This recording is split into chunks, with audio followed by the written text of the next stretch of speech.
chair, lamp, pen, stomach, fool, music, parrot, beast, stew, toast, spy, faith, bar, jail, tax, and fry.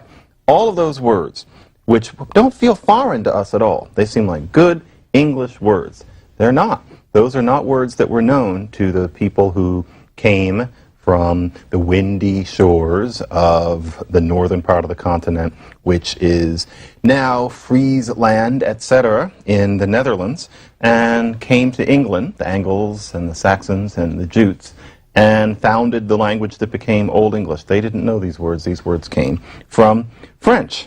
So that was a major influence. So now we have Old English, which has taken on all of these Scandinavian words. Then there's this new layer of French words. And at this point, we're actually at a whole new stage of the language, which is Middle English. But we've got this vocabulary that's making English very peculiar in terms of its words compared to its sister languages, the Germanic languages like German and the emerging Scandinavian languages and Dutch. Then the third layer was the Latin layer. And the Latin layer came in largely as the result of English becoming a language of learning. English taking its place in the world in the way that made people like Robert Loth and Lindley Murray worry that English didn't have enough rules and didn't have enough clothing, so to speak. And when that happened, we inherited lots of words from Latin as well as Greek. Latin ones including client, legal, scene, intellect, recipe, pulpit, exclude, necessary, tolerance, interest, and other words of that kind. So what this means is that an English that had developed without these lexical invasions would be very peculiar to us. So Icelanders can read literature in their language written in the 1300s without much trouble. There's some adjustments to be made, but it's still very much the language that they speak. It just seems arcane. It seems different. Or a modern Hebrew speaker does not have to go to a whole lot of trouble to read biblical Hebrew from millennia ago. But then, for us, Beowulf is completely opaque without extensive training. It might as well be German, and yet it's our language not all that long ago. And this is to a large extent because of this massive lexical incursion, these words that we borrowed by the thousands that mean that our very basic expression is very different from the way it would be if we had had less of this, what you might call it, diversity. Now, this has advantages and it has disadvantages. One of the advantages is that because English has so many Latin and French words in particular, we have a good head start when we want to learn vocabularies of French and other languages that are descended from Latin. And this is especially true when you're talking about the more formal layers of the vocabulary. So, for example, if we're learning French, in the beginning, we're dealing with things like poisson means fish, and lait, it means milk, and livre is book. These things that you just have to learn by rote. But generally, learning the more advanced vocabulary is easier because it tends to be cognates of words we already know. So the word for association in French is association. That's not hard. Opportunity is opportunité, and the word for present is présent. None of these things give trouble. And so often there's a sense that as time goes on, French gets easier because getting a bigger vocabulary is a matter of just learning some sound tricks and rendering our own big words in French phonology because we borrowed most of the words from them anyway. So that's one advantage that we have.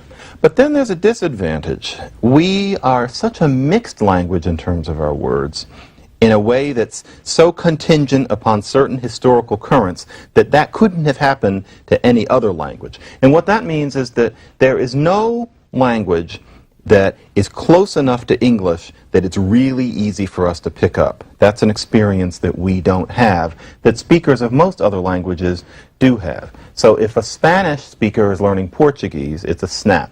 We talked about Russian and Ukrainian, or any Slav. If a Russian wants to learn Czech, it's not going to be a picnic, but the whole structure is familiar and the vocabulary matches very closely.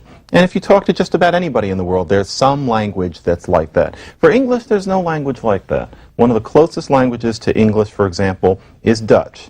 and Dutch is as unfamiliar to us in most ways as German is. And much of this is because our vocabulary is this big arbitrary splotch of borrowings that means that we are distant, we're quite different from everyone else. And so, as a result, if we want to learn a language that does not have that heavy layer of borrowings of the quote-unquote big words, then not only are the small words hard, but then the big ones are hard too. So for example, in Russian, well, bread is chlyeb. Well, you just kind of have to know. Water is voda. Well, you just kind of have to know. Fish is ryba. You have to learn to pronounce it, and you have to remember it. Hopeless. Then you're kind of hoping that a word like association is going to be like association or something, but it isn't. That was supposed to be Natasha from Rocky and Bullwinkle, but I didn't quite pull it off. But association is not that. It's sojedinение. Well, you just kind of have to know. Or an opportunity is a возможность. Well, all right. Or, if you want to do the present, it's настоящий. It's not like present or something like that. And so, with Russian, you just get kicked everywhere because the vocabulary doesn't match at all. Whereas if a Pole wants to learn Russian, well, they can kind of do it, before they go to bed every night because it's really not going to be that hard. For us, we need coffee and therapy to learn Russian. So, there's an advantage and a disadvantage in that way. But what's important to realize is that word borrowing is inevitable. It's something that happens all the time. You read in a lot of books that English is uniquely susceptible to borrowing, that English is uniquely accepting of words from other languages. That is about as correlative to reality as the audio animatronic exhibit of the Hall of Presidents is at Disney World. That has nothing to do with what those men were really like. And the notion that English as a language is accepting of words is just utter popcorn. It's something you stand in line for and look at. It's not real. It's kind of like saying that, imagine many statues are covered with pigeon droppings. If you go to a fountain in a shopping mall enclosed, then there are no pigeon droppings because the pigeons can't get in.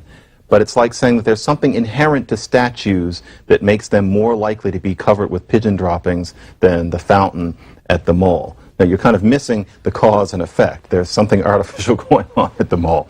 So, there are some languages that borrow fewer words than others because of cultural dispositions, but the room for wiggle is very small, and in general, when languages come together, at the very least, they share words, just like people tend to share culturally, just like people tend to get to know each other across cultural lines and even marry. And it's not only a matter of books or travel. For example, in Australia, it has become clear that there may never be a family tree charted of how all those languages came to be. We know from archaeology, increasingly from genetics, and then just from common sense that a small band of people must have come from Southeast Asia, probably taking a jump over New Guinea, and they came to Australia and then spread from there. Presumably those people spoke a language, and that language has since become the 260 to 300 languages that were thriving in Australia before the white man came there. But when we try to do the Indo-European treatment on those languages, it tends not to work. It seems that somehow you compare them and it doesn't make the kind of sense that the languages of Europe do. And the reason for that is that there is rampant borrowing between all of these languages. According to many estimates, people would have come to Australia 50,000 years ago, and we're beginning to push it back. It may have been 60,000 years ago. And that's a long time for there to be mixing. And there's a strong tradition in many parts of Australia of intermarriage between groups. And so that would also encourage borrowing of words. Mommy speaks one language, daddy speaks another one, and there you are, and then somebody else's mommy speaks another language. Naturally, words are going to come together. So, no tree there because of this kind of borrowing. So English is a bastard language, but many Australian languages are even bigger bastards, and it's just a natural kind of process. Or Japan, as isolated as Japan has